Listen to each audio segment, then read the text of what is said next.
कर, लेकिन देखा ई चचा लोग कुरकुरा थरन, तो जब हम गा के बैठ जाए तब फोटो खींचिए ना चचा।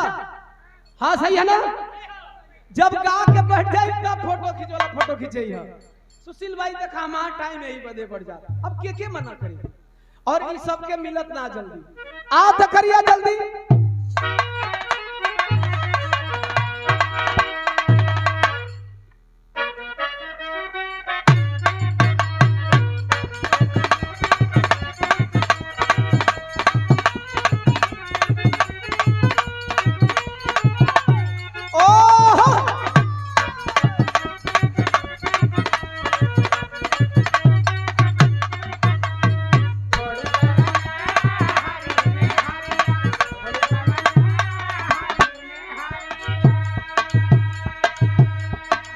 ऐसन गीत बजा देना जवान मेहरारू मर्द लड़का जवान लड़की सबके पसंद बा। और यह गीत का विशेषता ई बा कि जबले रिलीज कैले बनी तब से लेकर के अब तक 10 महीना पार होता। अब यह बहरी आवे वाली बा। तू अब सब असगुना हमतन बोलेला, पहले सुननी कि हम का कहत नहीं। 10 महीना प्लस हो गई जब से इस गाने को गाए हैं। बहुत कलाकारन का गीत 1 महीना 1 हफ्ता 2 दिन 2 महीना हार्डली 3 महीना, लेकिन जब से गाए हैं तब से लेकर के 10वां प्लस हो गई, ये अब ही ट्रेंडिंग में बा। अरे वाह, और अगर 2 महीना ठेल गई तो साल लाग जाई। एकरा ले पहले एगो गीत गौली जवन गीत वो रोजे ट्रेंडिंग में हो जाला, पागल भेल दीवाना। यही रउआ लोगन का प्यार बा, और अब तक प्यार एक इतना देतनी कि चाहे भोजपुरी वाला हो के चाहे हमारे बिरहा वाले भाई हो। अरे बाबा, बिरहा वाले भी बहुत सारे कलाकार गा रहे हैं, लेकिन बिरहा से बढ़ चढ़ करके भोजपुरी के हर सुपरस्टार सबको ये गीत गुनगुनाने पे मजबूर कर दी। और साहब गीत का मतलब वो होला कोनो गीत कोई का जिंदगी बदल दे।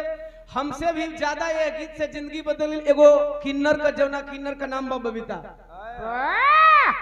एक गीत गा करके वो किन्नर मार्केट में आ गई, और जहां भी वो गायिका जाती है तो इसी गीत की फरमाइश होती है, एक बात कोनो गीत ऐसने हो। शिल्पी राज का सवाल रहा, हमार जवाब रहा स्टूडियो वर्जन वायरल भाई। जब हम कलकत्ता गैंग रेप गा रहे थे, कौनी बात पर गीत वायरल भाई साहब?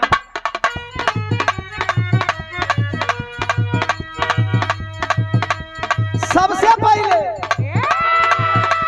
सुशील भाई मिक्सिंगो ना भाई रहा।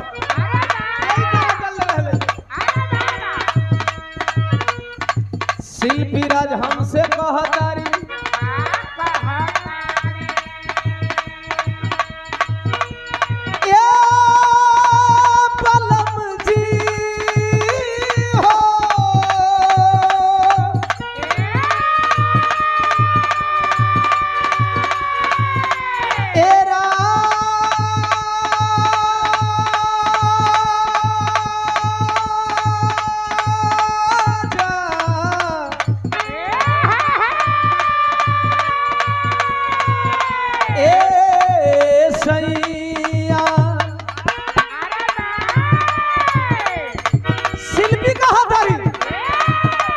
छोड़ी गवाना हरि में हरिया।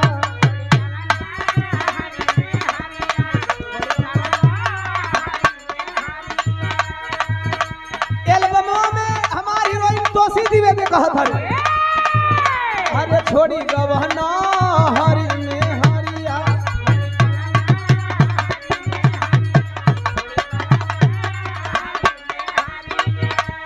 कह दिया कनिया हो, अरे छोड़ी गवाना हरि में हरिया, छोड़ी गवाना हरि में हरिया। लिया भैया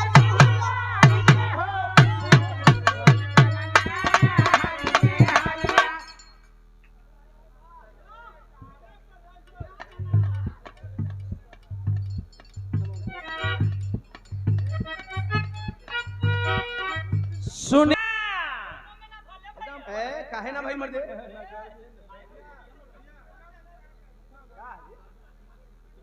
राजेश कुमार क्षेत्र पंच 2 साल पहले एक जगह बिरहा रहल, और ये तनी बारिश होत रहे, विजय याद है फिर भी रउआ को घटनी नहीं रहती है, फिर परसों में गुन जाए, लेकिन वाटर प्रूफ रहा। चलिए हाँ, तो 10 साल पहले हमारा याद थोड़ी बड़ी है, हमारा काल को भुला जाए।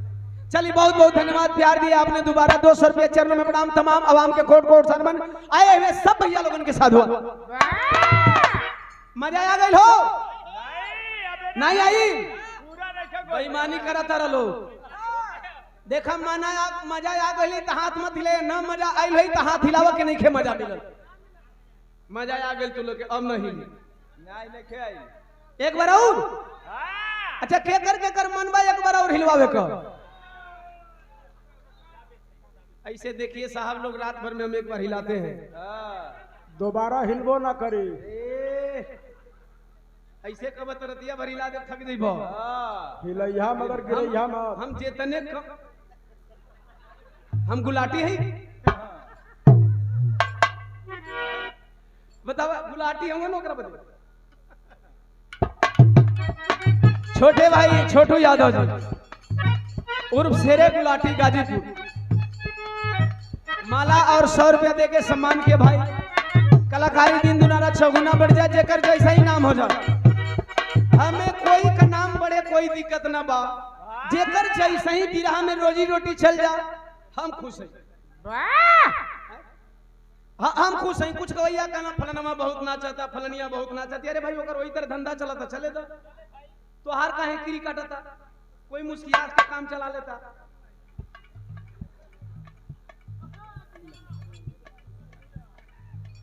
कुंवर विजय भैया दुकानदार। अब देखा तू लोग बात क्या ना मत ले जा। दुकानदारी जेकर जैसे चले वैसे चले तो भैया हमन कलाकार हैं, सबकर अपन अपन अलग फन बा। ठीक बा। आई गुलाटी भाई के द्वारा और भैया कुंवर विजय भैया आपके द्वारा माला और 100 रुपया से सम्मान किया गया। कलाकारी दिन दुना रात चौगुना बड़े कैसे अब था।